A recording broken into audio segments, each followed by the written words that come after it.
Hi students, good morning, good afternoon, जो भी समय चल रहा है उसमें के रिस्पेक्टफुली। चलिए, गुड आफ्टरनून स्टूडेंट्स। आज हम लोग जो टॉपिक पढ़ने वाले हैं वो थोड़ा सा एक्सटेंडेड है, थोड़ी सी जानकारी भी हम लोग को हो जाएगी। एक्चुअल में हम लोग डेली लाइफ में कहीं कहीं ये वर्ड यूज कर लेते हैं तो उसका मीन्स क्या होता है थोड़ा समझते हैं। इस टॉपिक की ओरिजिन की हुई इसको थोड़ा सा अगर समझें कि जे थॉमसन का जो मॉडल आया था एटॉमिक मॉडल, उसमें क्या था, उनकी फेलियर ये थी कि एटम के बारे में जब उन्होंने बताया कि पूरा जो वाटरमेलन है उसमें जो रेडिश पार्ट है इक्वली डिस्ट्रीब्यूटेड है, इक्वल मास है, उन्होंने कहीं ये चर्चा नहीं की कि एटम स्टेबल क्यों है, इलेक्ट्रिकल न्यूट्रल क्यों, स्टेबिलिटी क्यों, इसकी चर्चा नहीं की है। इस वजह से उसको डिक्लाइन कर दिया जाता है।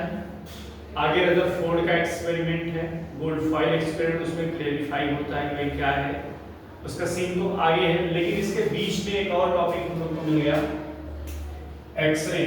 एक्सरे एक्चुअली क्या होता है, ये जे थॉमसन के मॉडल से ही कहीं कहीं हमको आउटपुट मिलता है क्या, यहाँ से थोड़ा सा देखेंगे। Latter half of the 19th century, मतलब 19वीं शताब्दी के एकदम एंड पे कह सकते हैं, अब खत्म होते ही उस सेंचुरी के respectfully different kind of rays, अलग अलग तरीके की रेज खोजी गई, वर्ड डिस्कवर्ड।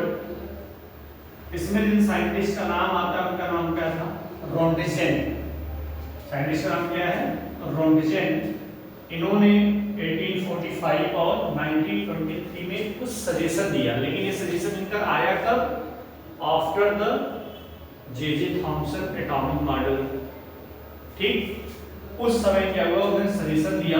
क्या सजेशन देते हैं कि जब कोई इलेक्ट्रॉन स्ट्राइक करती है सीआरटी पे, इलेक्ट्रॉन कहां स्ट्राइक कर रही है, CRT in sense cathode ray tube पे, और प्रोड्यूस करती है रेज, कुछ वहां से रेज प्रोड्यूस करती है। लेकिन वो रेज प्रोड्यूस कैसे होगी, जब तक हम उस एनोड प्लेट के पीछे क्या नहीं लगाएंगे, जब तक हम नहीं लगाएंगे कोई फ्लोरोसेंस।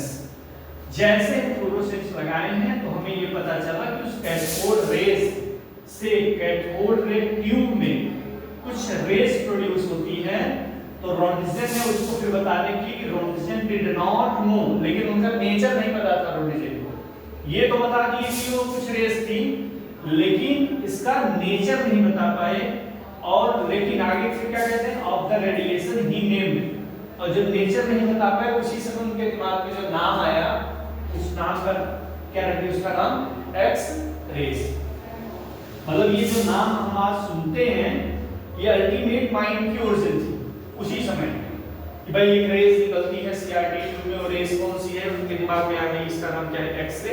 दैट्स ऑल, एक्सरे रख दी। ठीक, सेम वैसे ही जैसे आपका कोई इंसिडेंस होता है क्लासरूम में, अदर एक्टिविटीज में, आपका कुछ सिमिलर कैरेक्टर मिलता है तो आपका नाम रख दिया जाता है। जैसे मान लीजिए एक स्टूडेंट कोई है, उस स्टूडेंट का नाम तन्मय है तो हमने उसका नाम रख दिया बोस या मोटू रख दिया। सच ऐसी कंडीशन कुछ आई तो यहाँ क्या हो गया, एक्सरे।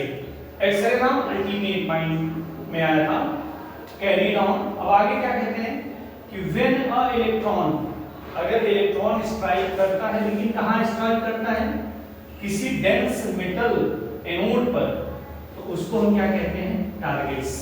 उसे क्या बोलेंगे, टारगेट्स। टारगेट्स कब कहा जाएगा, जब कोई डेंस मेटल और उस पे इलेक्ट्रॉन स्ट्राइक करे, तो ऐसे सीन को हम बोलेंगे क्या, टारगेट्स। ये तो इतनी चीज है एक्सरे के बारे में जब रोंटिजेन ने अपनी बातें कही। लेकिन वहां से फिर प्रॉपर्टीज निकल के क्या आई, एक्सरे के पास क्या प्रॉपर्टीज होती है, X ray having two properties. First is that, पहला क्या है, they are not deflected. Most important point कि एक्सरे में कोई डिफ्लेक्शन नहीं होता। जबकि हम कैथोड रे पढ़ रहे थे तो वहां पढ़े थे कि भाई अगर electrical and magnetic field apply किया जाए तो डिफ्लेक्शन होगा। यहाँ क्या है, मोस्ट इंपॉर्टेंट पॉइंट है, एस्टेरिक कर दिया जाए तो कोई गड़बड़ बात नहीं होगी। क्या, they are not deflected by electrical and magnetic field. Electrical और मैग्नेटिक फील्ड से बिल्कुल डिफ्लेक्शन नहीं होता। किसके बाद, किसके लिए, एक्सरे के लिए। ये पहला point. They have high penetrating power. और इनके पास क्या होती है, क्षमता होती है पेनिट्रेशन की, कि ये अगर सामने दीवार भी आ रही है इसमें इतनी वेवलेंथ होती है कि उसको भी क्या कर दे, छेद के। यहां सेंस क्या निकल गया कि they have high penetrative power. तो ये दो प्रॉपर्टीज किसके साथ बिलोंग कर गई, एक्सरे के साथ। अब आगे के टॉपिक में थोड़ा सा और हम बढ़ते हैं, radio activity and radio active elements क्या है। हेनरी बेक्वेल साइंटिस्ट नाम क्या है, हेनरी बेक्वेल। ऑब्जर्व उन्होंने देखा, क्या देखा, कुछ एलिमेंट्स को जो स्पेसिफिक रेडिएशन जनरेट करते हैं, ठीक, dear own and named his radioactive, और उन्हीं ने हेनरी बेक्वेल ने उसी समय उनका नाम रख दिया क्या, रेडियो एक्टिव एलिमेंट्स। और ये जो फिनोमिना हुई, पूरी घटना, उसको हम क्या कहते हैं, रेडियो एक्टिविटी। अब इसमें एग्जांपल अगर हमें रखना हो तो कौन से एलिमेंट को रखेंगे, ऐसे एलिमेंट्स जिनका एटॉमिक नंबर 83 से क्या हो अबव। उसमें और एग्जांपल यूरेनियम हम रख सकते हैं, पोलोनियम रख सकते हैं, रेडॉन रख सकते हैं, इसके साथ साथ थोरियम रख सकते हैं। ये ऐसे एलिमेंट्स हैं जो एलिमेंट्स रेडियो एक्टिव एलिमेंट्स हैं, ठीक। अच्छा आगे, मैरी क्यूरी ये एक नाम है, फिर उसके दूसरा नाम क्या है, Pierre Curie, Rutherford and Frederick Soddy. ये चार अलग अलग साइंटिस्टों के नाम हैं जिन्होंने क्या किया, ऑब्जर्व किया, किससे, रेडियो एक्टिव एलिमेंट से कुछ स्पेसिफिक टाइप की रेज को, और वो रेज कितनी थी, 3। इसमें पहले का नाम दिया अल्फा, बीटा एंड गामा, ठीक। तीनों का नाम क्या है, अल्फा, बीटा एंड गामा।